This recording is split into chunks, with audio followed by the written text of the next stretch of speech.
Hi, everyone, and welcome to the I Am Landscape Growth Podcast, where entrepreneurs help entrepreneurs grow faster, better, and stronger in the green industry. From leadership to sales to recruiting and operational excellence, we cover the topics holding entrepreneurs back and share how to get past those bottlenecks with the best in the industry. I'm your host, Rob Murray, co founder and CEO of Intrigue, a digital marketing company focused on helping landscape companies grow. So sit back and enjoy the show. All right, welcome back to another episode of the I Am Landscape Growth Podcast. I gotta say, Caleb, you're probably one of my favorite landscapers to come on to the show, minus the color scheme of the hats we're wearing right now, because I can only wear these on non-NFL times. I'm a Bills fan, but today we got Caleb Kangas here from Third Space Design Build. Pumped to have you on the show. Thanks so much for doing this, man. Yeah, thanks, Rob. Excited to be here. I don't know if you remember, but we talked about having a beer while we were doing the show, so I did that. Well, I have some water in here, red and Sure. yellow. Yeah, the water. You can't even see what's inside the cup, so I don't know about that one. Okay, cool. Like we do always, though, we need to understand a bit more about where you're coming from. So can you give the audience a bit of like background, how you started the business, and then what's the core focus of your company today? Yeah, absolutely. So I started the business in 2011. So we're in our 14th year of business now. When we initially started the company, we actually weren't Third Space. We were Dynamic Earth Lawn and Landscaping, and we were primarily focused on mowing, landscape maintenance, and landscape installs. And so we did that for the first 7 or 8 years. And at about year 7, we started having clients wanting us to get into hardscaping, outdoor living, those types of projects. And my background has always been in construction, and so it was kind of a natural just progression for us as a business to start doing the outdoor living side of things. And so we continued doing that. At the 10-year mark, we realized we were doing less than 10% of our revenue was in maintenance and mowing work, and so we were almost entirely design build at that point. So we decided it was time to rebrand and change the name because the dynamic earth lawn and landscape just wasn't it didn't capture who we were or what type of company we wanted to be moving forward. And so that led to Third Space. The start of Third Space, it's a psychology term where first space is your home, second space is work, third space is a place where people go for community connection and relaxation. And so when I was reading that, I just said, oh gosh, that's exactly what we're doing. We're creating these third spaces for people to have community connections with friends, family, and neighbors. So Yeah, it's awesome. two 2011 is when we were started. 2021, we rebranded to Third Space, and we've been running with that ever since. And it's been awesome. Beauty. So core focus is residential design build, outdoor living. Yes, 100%. Yep. Love it. Sweet, buddy. Also, somehow you have some weird like talent in design for apparel, specifically hats. I'm not sure if that's just something that you love, but you've got a couple of gooders, and I appreciate you sharing them Yeah. with us. Yes. Um, and for those who are listening to this, they're Kansas City Chiefs colors. Um, and you must be a Chiefs fan because you're in Kansas Huge. City. Yes. And so we'll just bypass that conversation for the sake of keeping it amicable. Um, so let's get into it though. Like the whole show is around what's the primary growth constraint holding entrepreneurs back in the green industry today, from your perspective. Like what's the number Yeah. one thing holding entrepreneurs back from growing or doing what they need to do? Yeah. So I probably would have given you a different answer if you asked me this question a year ago, but as of today, I would say I'm the biggest constricting factor of our growth. I've been doing some different peer consulting groups and working with some business coaches, and what I've come to realize is I just do way too many things within our business. Some things I do well, some things I don't do well at all. And so, really, the focus of 2025 and 2026 is building out our team, taking some of the profits and additional revenue that we're making, and instead of reinvesting that into the business through equipment or building things like that, we're trying to reinvest it through people and getting some people on our team to help take some of these things off of my plate. When we did an exercise, Rob, to figure out how many things I was doing within the business, there was 19 different elements of the business that like I was either doing or responsible for. And that just as you know, being a business owner, it's just not tenable to do that. And so we're kind of, 19. yeah, yeah. That's a lot.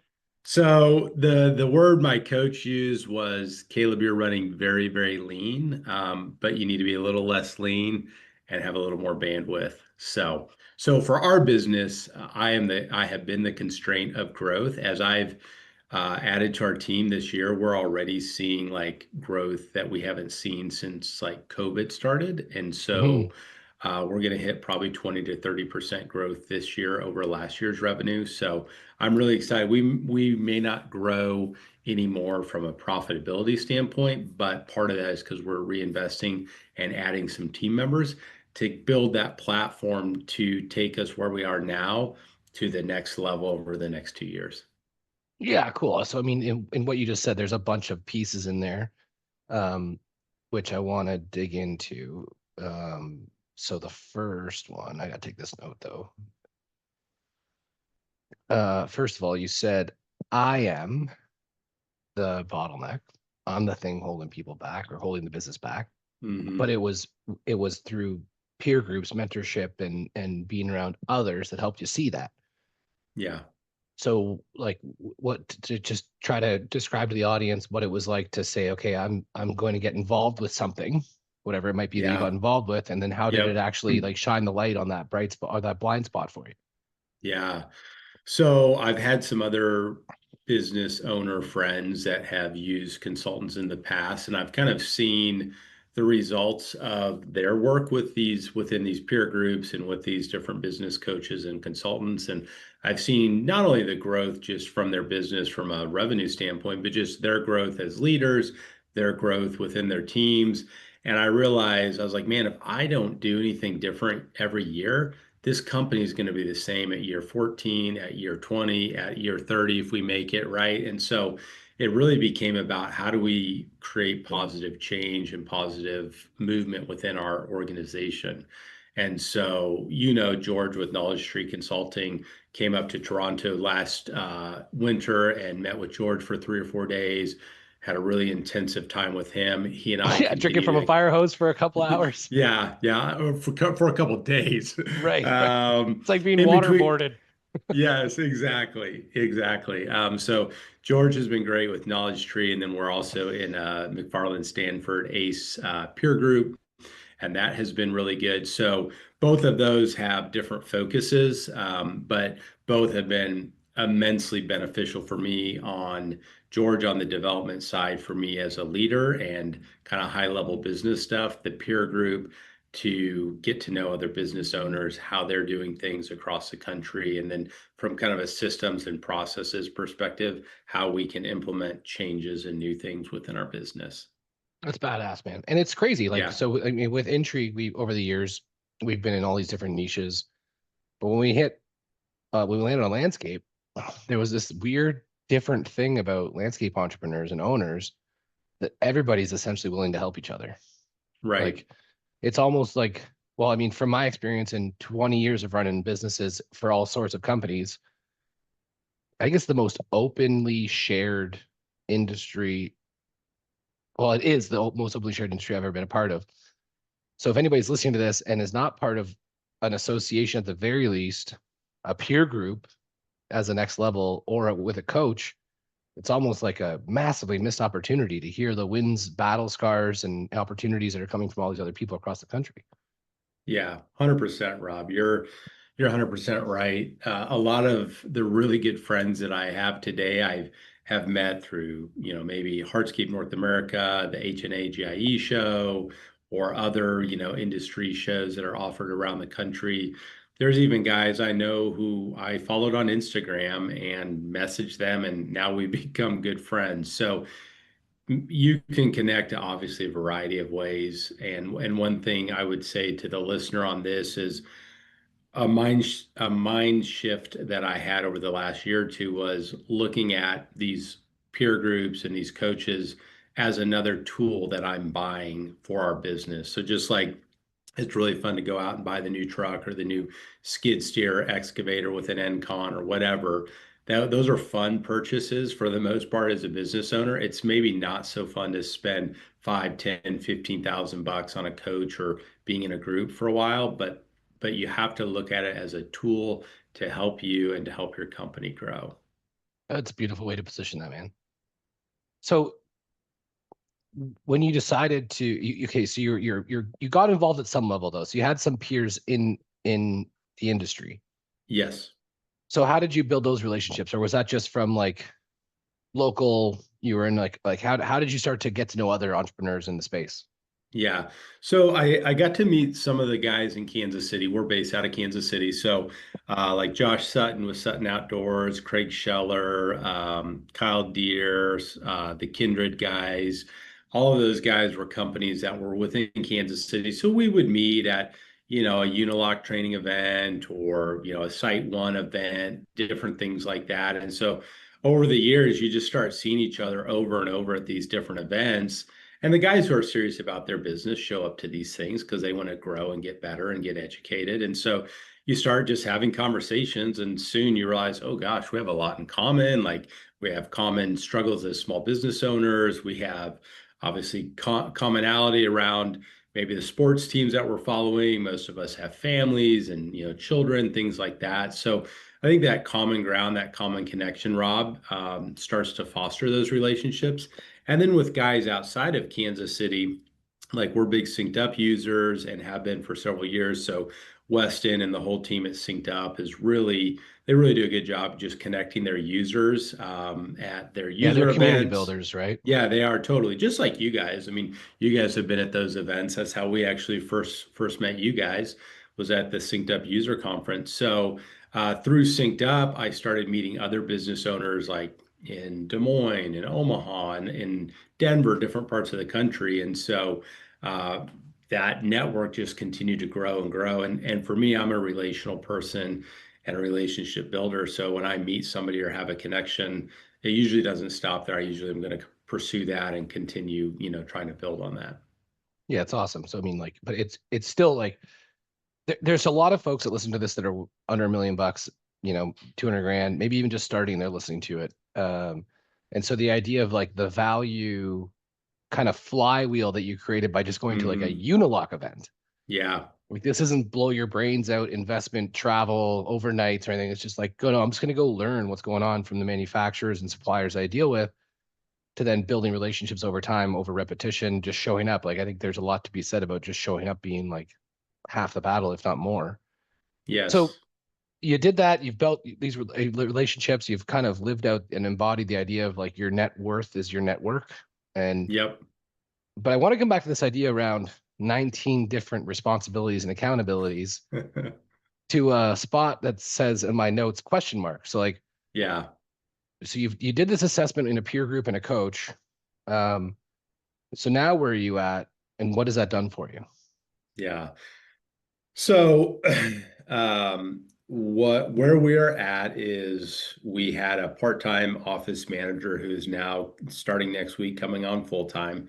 So, pretty much all of the HR responsibilities that I was still doing are getting pushed to her. I'm actually training her to do some estimating and some takeoff work for us to relieve the time. I spent a lot of time estimating. I'm our only estimator and seller right now, Rob, and so I need to get some of that off of my plate. So 20 hours a week of her coming online will hopefully equal 20 hours of stuff I'm doing now that I don't have to do and free me up to be a little more strategic in my thinking and in my operation of the business.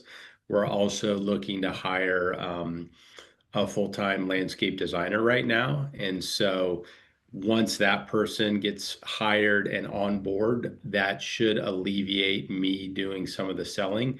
I don't know that I'll ever totally stop selling, Rob, because I really love it. I love that connection with our clients. But when you have, 8 to 10 appointments a week in the busy season, like that's just a lot, right? So getting that designer on board to start taking over our design work, taking over some of those meetings with clients will be huge. So those are the two big things that we are doing to take some workload and take some of those hats away from me. And then what your second part of that question, can you restate that for me? Well, just I mean, you kind of answered it, right? So I was just Okay. saying you went from 19 hats to like what? I don't care how many hats you're wearing now, but Yeah. the idea is, I mean, you have a really nice one on, but Just my uh, Chiefs one. but like I just love the way that you framed two core responsibilities that you were taking care of, one around this Yeah. office management and essentially qualification, maybe a little bit of estimate and takeoff, Yeah. and then design work. I mean, those are kind of big chunks of time, right? Yes. So then like what do you say to an audience that says something like, well, I can't afford to hire that person? Yeah. Well, you can kind of say that, but you can also say you can't afford not to, right? I get it because I started this business with myself and one other employee. So I've been there where I was working in the field 40 to 50 hours a week and then doing 10, 15 hours a week of, admin time at nights and weekends. So I have definitely been there. But I would just say, like for us, we use a remote administrative company. And so our office manager is actually in Denver. We're in Kansas City, she's in Denver, but we have all these different technologies that we use to communicate with me, but also with our team. And it works great. It's pretty much feels like she's right here in the office with us every day. So that's really affordable. Like you could get a remote admin for 20 hours a week for around $1,000, depending on which company you go with. So I would say, hey, can you afford 26,000 a year to get back 20 hours a week of your time? Probably, you know. And then what kind of value can you build with that Yes. time? And you Yes. know, it's really interesting in the you say this. We did these sessions close to a month ago about like how to get the most out of your leads. Yeah. And it because it's crazy. I mean, you guys are not this. So I checked your account out. You're what converts the sales and lead tracking service. Like you guys are on it and it looks really Yeah. good. But there's a crazy amount of folks um, that don't necessarily call people back or pick up the phone when it rings or email people back the same day Yep. or follow up multiple times for lots of reasons, which I get. Like, you know, if you're on the tools, you know, you're doing 700 grand a year, you're probably like leading a crew. So it's difficult, kind of what you were talking about before, you know, in 40, 50 hours of in the field and then 10, 15 hours of like admin after dinner. Yeah. Um, but what's crazy is that like you're 400% more likely to contact somebody within the first 5 minutes when they reach out to you. And on average, it takes 5 to 7 follow-ups to get someone to buy. And 80% of customers work with the first company that they spoke to. Yeah. So can you help people understand like the advantage of getting somebody into your support system like this and like what it's been doing for you while you're busy?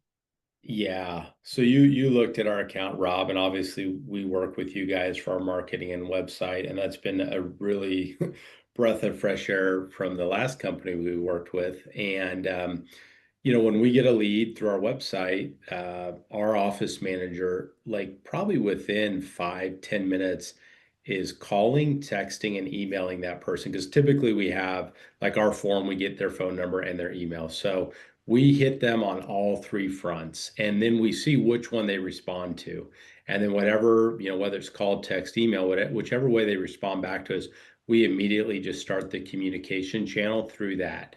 And so some clients are only texting us, so we're just texting back and forth. Some clients are calling, some just want to email. So, yeah, we're on that immediately, and we try to have a discovery call with them within like 1 to 2 days of them contacting us. So Sam gets our office manager gets the initial client form to them and photos from them, and then we send them our calendar and like schedule a call as soon as you can. And then they schedule the call. We And have so you've got a book call within 1 to 2 days. Most people haven't yeah, even responded within 1 to 2 days. right. And we hear this all the time, Rob, with like people are like, I can't believe you called me back. Or then when we show up for the meeting at their house, we're like, oh, I was surprised you showed up. A lot of guys haven't even shown up. Like people make an appointment and then just don't even show up. So if you have that 20 hours a week back because you have an admin now you have time to show up to these appointments. Your admin's booking everything, they're following up. Like you And you're just sell building one trust, job, one job. you paid for the year, right? Yeah. So That's where it's like anything, Rob. Like it's like, can you afford not to, right? And I think the problem I see with a lot of guys I talk to in our industry is a lot of guys got into this maybe in high school, maybe maybe they didn't go to college or they didn't like get any kind of like advanced business training or degrees. And so they're super awesome working with their hands. They're really great in the field, but they're not good working in the office, working on the business, growing the business. And so I was lucky enough to go to college to go get my MBA, and be in the corporate America scene for about 10 years. And so I ran multi-million dollar projects and I was working for these large construction firms. So I learned a lot of stuff that has helped us scale and grow. But a lot of guys don't have that. And so don't be afraid to use something you're uncomfortable with. Don't be afraid to grow and to learn and to change because that we've all had to do it. And to make it in this industry or in any industry, you have to be willing to grow, learn, and change, I feel like. Yeah, that's cool, man. And so then going back to this idea of 19 responsibilities down to less, Yeah. and then you delegate it out. So office management, inquiry, a little bit of estimation, and then you're getting into landscape design. So what did you decide in going through that exercise as your core focus? One of the things we hear all the time is as a entrepreneur, where should I spend my time? Yeah. Part of what I think makes us entrepreneurs, Rob, is we don't like to focus on one thing. So I'm just going to throw that out there, number one. But what I am trying to focus and grow in as a leader is looking at that 30,000 foot view. One of the questions George asked me is, "Hey, where's third space in 5 years?" I was like, not sure. And he's like, "Dude, you should be able to tell me right now where you are in 5 years, where are you going to be in 10 years?" And he goes, it doesn't mean you end up there, but you have a plan and you're working towards it. And if that plan changes, you adjust the 1 year, the 3 year, the 5 years, and subsequently down the road. And so building out our team now over the next 1 to 2 years will allow me to have time to now say, okay, what does third space look like at our 20-year anniversary? What does third space look like at 25 and 30 years? And then, I'm 43. I don't want to work forever. So it's like, well, at some point, Caleb either has to sell the business or transfer the business to someone else. I don't know that any of my kids necessarily are going to have an interest in being in this line of work. So then it's like, well, do we have some employees come in as owners? Do we sell to somebody else? So all of those things, that doesn't just happen overnight. Those are things that have to be planned and built out. So for me, Rob, I'm trying to put on the CEO hat. I operate a lot in kind of a CFO, COO mindset. So the Mhm. CEO is more strategic, more long term, less in the day to day. So I'm trying to slowly draw myself out of the day to day, at least to some capacity, and say, hey, where are we at over the next couple of years? Awesome. So the idea of giving yourself the space to be able to think about what's going to Yes. happen, even in a 3 year window. Like I find a lot Yep. of people when I talk to them 10 years, they're like, I don't know, man, 10 years is a lot, especially Yeah. with like a lot of uncertainty. And like there's always uncertainty in markets and Yep. economies. But like right now, let's call a spade a spade. It's a bit more Yeah, weird than most times. for sure. And so if that's the case, it's like, okay, a 3 year plan is great, great place to start. And I love how you frame that. So then um, you mentioned this idea of investing in the future. So, Hmm. hey, I'm taking cash that we're building and I'm investing in a team to build a platform to get us to the next level where the company needs Yeah. to be. Can you just articulate that a little bit better so that people understand like what you mean by that and where you're going with it? Yeah. So I feel like in our business and in kind of the landscape hardscape industry, you kind of have three things. You have tools and equipment, you have your people, and you have your buildings. So those are kind of your three main things that you would invest in as a business. So for us, we don't own a building, we rent. We have money set aside to buy a building. That may happen in the next year, may not. We're looking.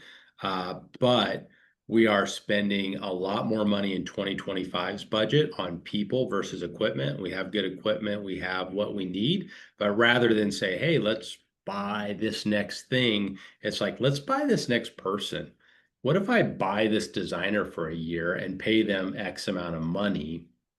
How much more top end revenue can that tool, that person bring us? And so Right now, physical assets of tools and equipment is kind of on pause, beyond, the necessary things we have to buy. People is on spend. We're spending a lot on people. Building is kind of out there. Like, yes, if we had a building, is it a generating piece of equipment?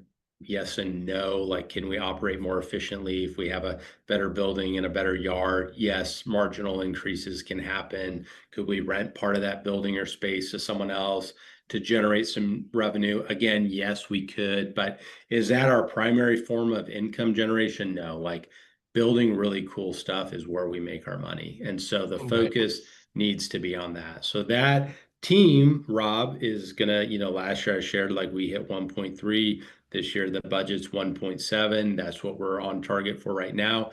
I think 2026, if we have this team in place by the end of this year, I think we can hit 2 to 2.3. Like, we'll see kind of in Q4 when we're building out our budget for 2026, we'll see what that looks like. But I think if we get, the office manager full time, the designer full time, those two people, high expense on overhead, but I think it can exponentially have a return on the revenue for the business.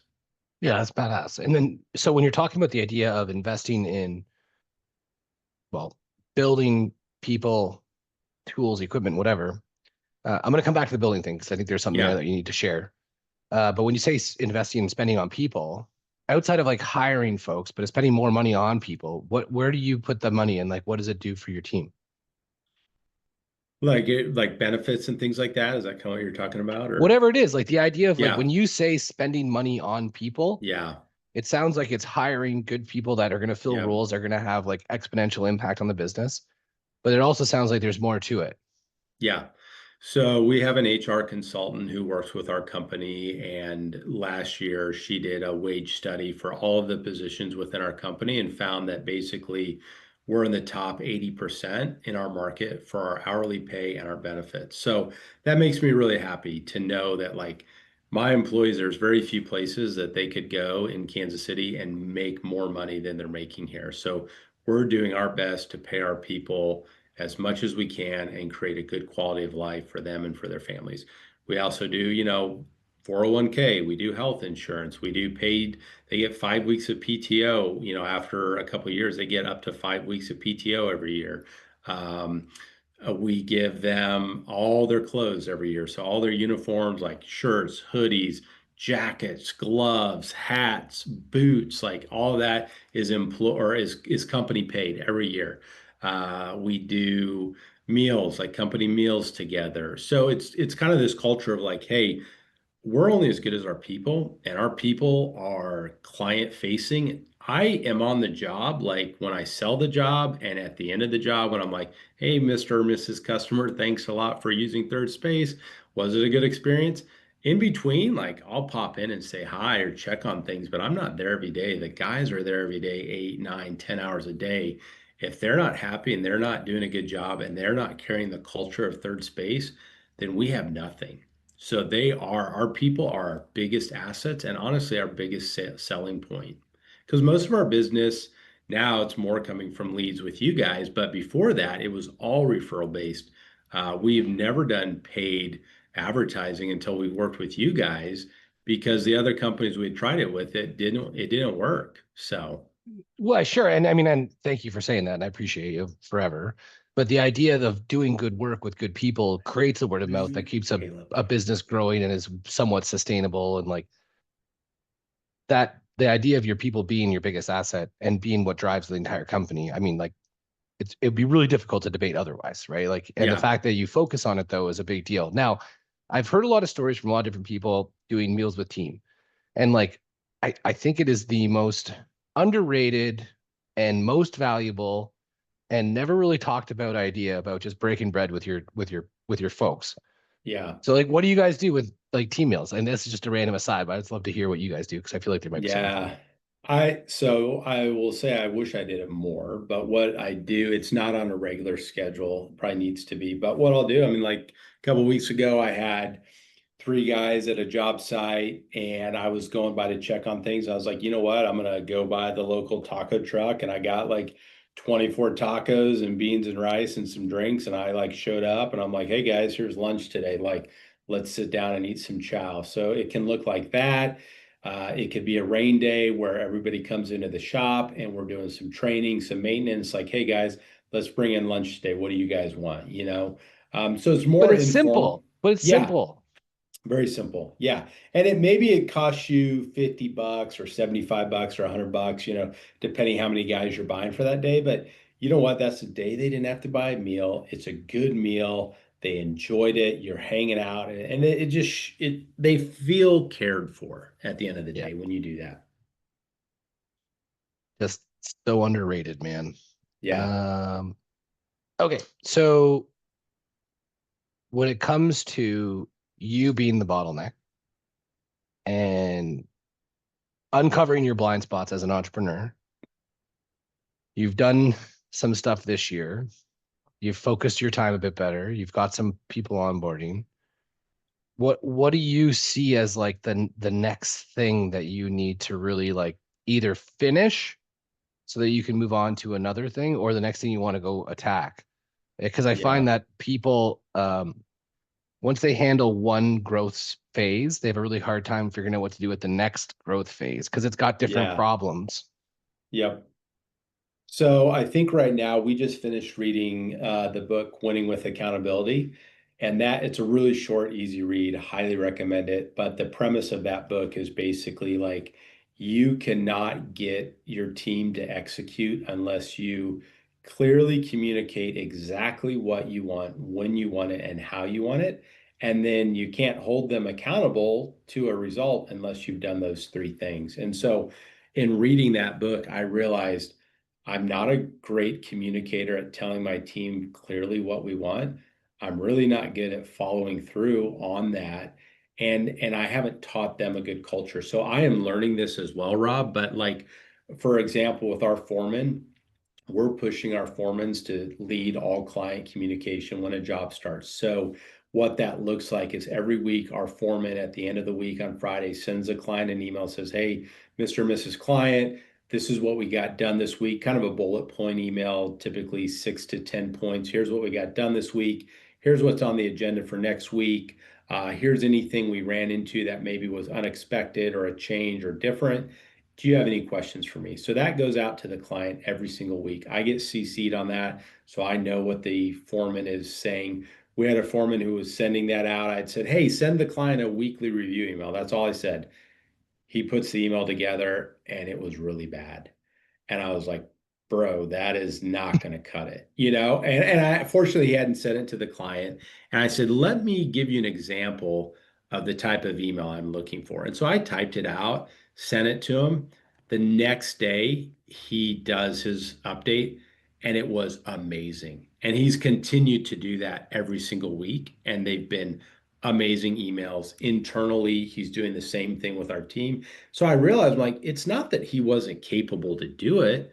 I just said, hey, send an email to the client of what you did this week, and I didn't say what needs to be in that email, how it needs to be formatted. I didn't communicate the goals to him of what or the objective of what it needed to be. So in his mind, he was doing it, He but did it it. was he did it. It just wasn't what was in my mind. So I had to transfer what was in my mind and show him. And so those are the things, Rob. Our focus this year, foreman development and developing our systems and processes for client communication, for communication internally as our team. Next year's goal, as that gets better, next year's goal will be really focusing on our sales process and hopefully with that landscape design person on board, that person working with me, hopefully we will get a really good, smooth, concise sales process going. Because I think if we could get from initial meeting with client to design and proposal, if we could get that down to 7 days, I Boom. think we would sell so many more jobs. Well, they got everything ready to go and they're just waiting and waiting and waiting and Yes. waiting and waiting and waiting and waiting and excuse, excuse, excuse, Yes. excuse. I love that, man. Yeah. There's also something you said there that I just want to make sure I capture for the audience because this is something that's been popping up in a lot of themes. I think the last like 3 episodes, everybody's answered the question the same way. Like I'm not sure if it's just like coincidence that we're just hitting people that are all kind of in the know, or if it's just like everybody's getting more in the know.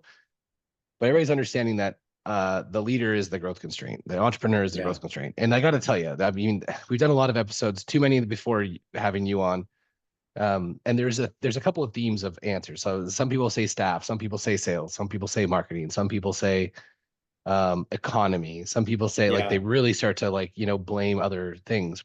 But the most successful people always say the leader, the entrepreneur is the Yeah. growth constraint. But there's something in the last couple of days that's been really similar with this idea of like clarity, giving people clear ideas of what good looks like, what Yeah. winning looks like. This idea that you referenced to about winning with accountability, the idea of like an email, as simple as it might seem in quotes, but I hear so many people frustrated, like, I can't believe somebody didn't know how to send an email. Cool. When you trained them, did you show what it looked like? Why Yeah. would I have to train somebody how to send an email?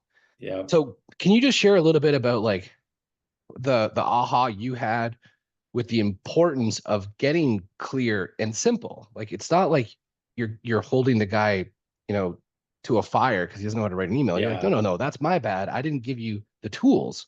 Yep. So like just what was that transition like for you to like, oh yeah, that's I can do this all day. I'm gonna help these guys get better. I've always felt like that like system and process and how to get things done. It has felt kind of easy and natural to me. It maybe isn't. Maybe I've just absorbed a lot from people I've been around and just haven't realized it, but it has felt easy. What I have realized over 14 years of doing business is like nobody thinks like me. Nobody does stuff exactly like me. And I shouldn't expect that. And so, what I have come to maybe grow in, Rob, is to say, hey, there's more than one way to do something. There are some things that are important to be done a certain way for me. And so those things I will communicate to my team. Like, for instance, that email, I will say, hey, Foreman, this is how I want the email to look. This is the information that needs to be contained in that email. So that is something that I'll stick to my guns on. But if I say, hey, do you want to go route A or route B to the job? Both get you there in 18 to 19 minutes. It doesn't matter to me if they go route A or B. That's their decision. So I think it's learning what is important to me and what is important to make them do a certain way, and what is important to give them autonomy as a person and as a leader in your organization. Because for us to grow, eventually I shouldn't be seeing those emails, right? Every week Hmm. that go to the client. Eventually, I do not need to see those. But I need to see them for a while till I get confident and trust the people that are sending them that this is a good email and this is good communication. So I Well, think and for me, it's it's trust. well, and it seems like communication's a priority for you. Yeah. Like when we're communicating with clients, it needs to be done in a certain way because that's a really important part of third space, our culture, our brand, the way we deliver our service. And so Yes. that's like you're going to focus your attention on that stuff, which is Yep. awesome. Um, okay, so we're kind of coming up to time. We got to do that one because I got a couple other questions I wanted to ask you, but I can't. Okay. But I do want to ask you one thing. How's AI hitting your business right now? What are you guys doing with it? And you can Not say nothing. enough. You can say nothing. It's fine. I'm just Yeah. curious. Chat GPT, I mean, we use that for generating kind of a first draft on blogs. I know Sam, our office manager, she's using some AI generated workflow stuff kind of on the back end with our CRM to push workflow through and to create some forms and things. Me, I do not use it very much, Rob. And I'm kind of embarrassed to say that because I grew up like in tech. My dad worked for Hewlett Packard. He was in computers most of my life. I had a PC in my house at 6 years old, right? And so I want to use it. I want to get better at it, but I honestly, I don't have the time to figure out like how can AI help us grow our business and be better. So that's again, that's one of those CEO things. I need time to say, hey, what's out there for AI right now, and how could this help our business? Yeah, So that's a cool perspective to to your point about trying to find time to focus on how you bring the external world into your business.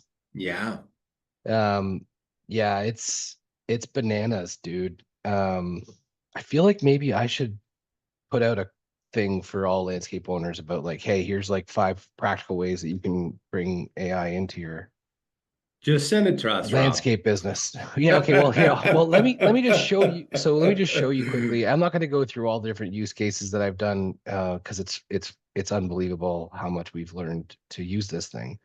But I do want to show you a very quick sample. So for those of just listening, then say la vie. But there's a picture of my house. Yep.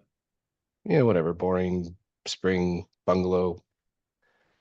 And then I asked for specific zoning plants and that kind of stuff with a modernized natural stone wood. So it gave me that, and Wow. That's it amazing. yeah and I gave it a budget and it costed stuff out for me, and it's Yeah. probably not it's not accurate to 100 degree. There's no way. It's probably Sure. like 80%, and some of it's probably way off. But man, like I did that in like 3 minutes. Yeah. And then I asked it what questions should I ask to be able to make sure I get the right costing budget, all that kind of stuff. So you don't create something that's just like a Pinterest style, whatever. Yeah. Anyway, it was cool. And now we're talking to an architect, and so it's just like, I don't know, the use cases are obviously not going to go away. Yeah. And there's more to come, obviously. I think that ties back into the tool and the investment conversation, Rob, right? Like there's so many ways within a business you can invest, and so AI will be continue to grow and grow. So we can't ignore it. I think we need to embrace it, and as we have time and capacity, we need to learn about it and how it can make us better. But again, in our peer group, some of the people in our peer group are using AI a ton and they're integrating it in different ways in their business. I'm like, oh my gosh, that's amazing, you know? So it's something that we need to be more aware of, and I need to figure out how we use it. I just need some time to figure that out. Yeah, that's cool. Well, I mean, maybe this is like the third conversation in a row where it's inspiring me. And maybe I got to put together like a 45-minute AI I for would love that. landscapers. I would love that. All right, cool, buddy. Well, I appreciate you. Before you go, though, you already referenced one book, Winning with Accountability. But is there another speaker or author or just person or people or resource of inspiration that you think the audience should check out? Yeah. So these aren't necessarily hardscape specific or even our industry, but I love the Huberman Labs podcast. Oh yeah, so good. That's just great on a variety of levels and topics, kind of about human health. And then Adam Young has a really good podcast called The Place We Find Ourselves. And just a tidbit to close things out, I've worked a lot just on my own personal self and kind of my story over the last 2 to 3 years. And so that has also taken time away from the business that I've just tried to like heal and grow as an individual. And so those two podcasts have been for different reasons, but have been really beneficial for me. And so if I could just encourage somebody like, hey, check those out, maybe some of those episodes will resonate with your story. Because I think we're only as good of a leader as we are a person. And so if we're not a good, healthy person emotionally and intellectually, we won't be a good, healthy person for our team. So hopefully my team is feeling the results of that. I know my family is. But yeah, those are kind of non-business. You probably get a lot of really good business podcast recs, but those would be mine. Beautiful, man. Love that. Well, thank you for doing this, and everybody for listening to another episode of the I Am Landscape Growth Podcast. Thanks, Rob.